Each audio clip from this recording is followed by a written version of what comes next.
What is climate change? Climate change is a long-term change in the average weather patterns that have come to define Earth's local, regional, and global climates. These changes have a broad range of observed effects that are synonymous with the term. What will happen during climate change? Earth will continue to warm and the effects will be profound. The potential future effects of global climate change include more frequent wildfires, longer periods of drought in some regions, and an increase in the wind intensity and rainfall from tropical. How is climate change affecting the world? More frequent and intense drought, storms, heat waves, rising sea levels, melting glaciers, and warming oceans can directly harm animals, destroy the place they live, and wreak havoc on people's livelihoods and communities. What causes climate change? Burning fossil fuels, cutting down forests, and farming livestock, and increasingly influencing the climate and the Earth's temperature. This adds enormous amounts of greenhouse gases to those naturally occurring in the atmosphere, increasing the greenhouse effect and global warming.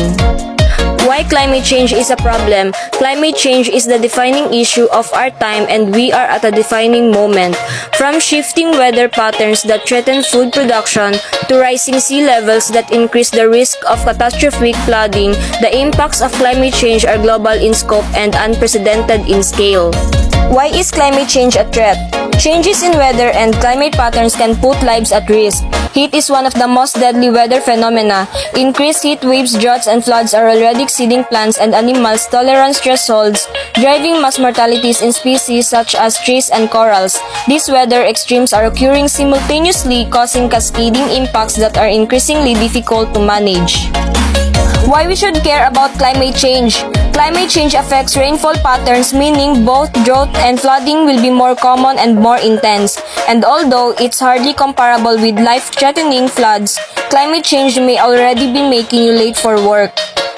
What will happen if climate change doesn't stop? If all human emissions of heat-trapping gases were to stop today, Earth's temperature would continue to rise for a few decades as ocean currents bring excess heat stored in the deep ocean back to the surface.